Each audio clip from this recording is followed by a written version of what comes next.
The structure of the DNA molecule was discovered by two scientists, James Watson and Francis Crick, in 1955. Their discovery demonstrated that life was much more complex than anyone had previously envisioned.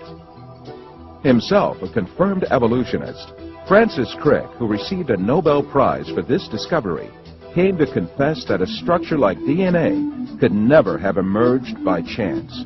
Think of a cell as being a nanofactory, a factory where, on a very small scale, digital instructions are being used to make the components of the factory.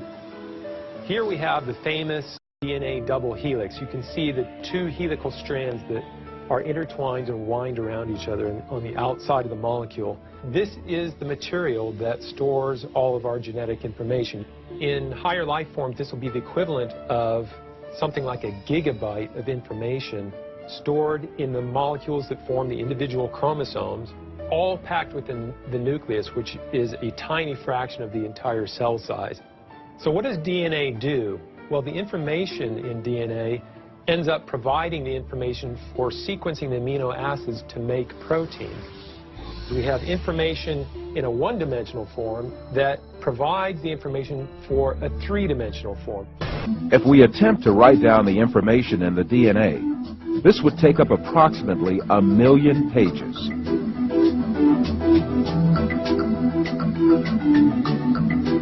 This is equal to an encyclopedia 40 times bigger than the Encyclopedia Britannica, which is one of mankind's greatest single accumulations of information. But this incredible information is stored in the tiny nucleus of our cells, measuring about 1,000th of a millimeter in size. It is calculated that a DNA chain small enough to fill a teaspoon has the capacity to store all the information contained in all the books ever written.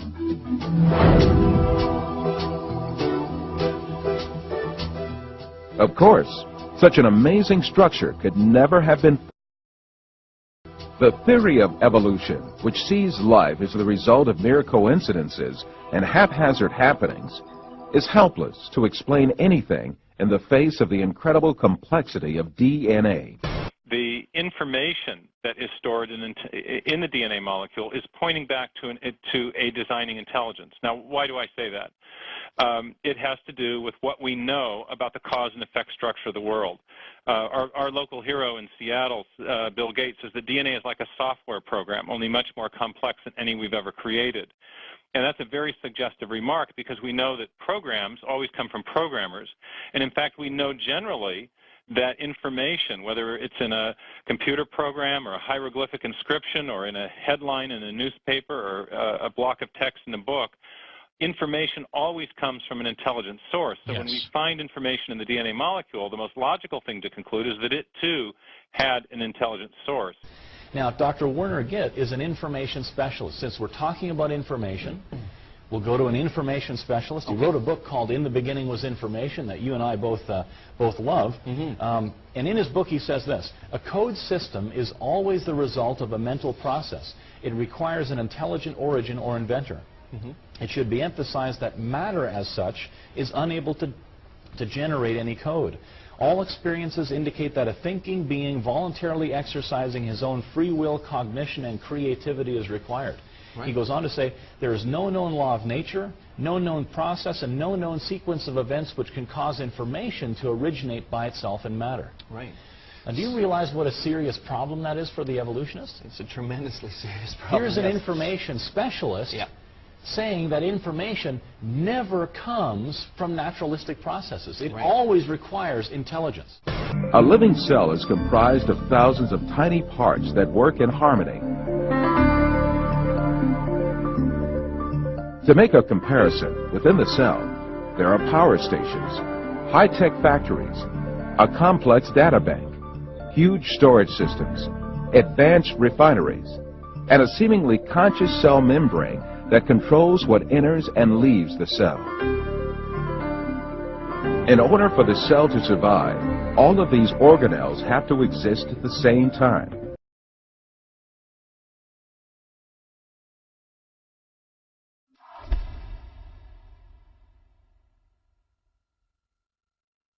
Irreducible complexity was coined by Mike Behe in describing these molecular machines.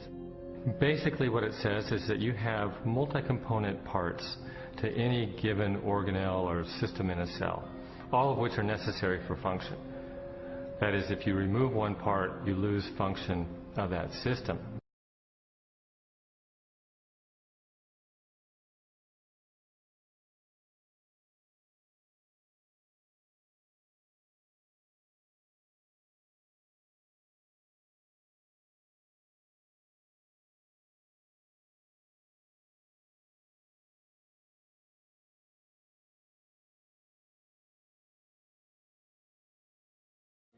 Without the tools to observe the machinery of the cell, and long before the idea of irreducible complexity, Charles Darwin offered a way to test his own theory. In Origin of Species, he wrote, "If it could be demonstrated that any complex organ existed, which could not possibly have been formed by numerous, successive, slight modifications, my theory would absolutely break down." Darwin acknowledged that if someone identified a biological system that could not have been constructed in incremental steps over long periods of time, then his theory would be invalid. And what Michael Behe and others have discovered is the existence of biological machinery that cannot be explained away by Darwinian processes. Darwin's failed predictions have in fact falsified his own theory. Falsified his own theory.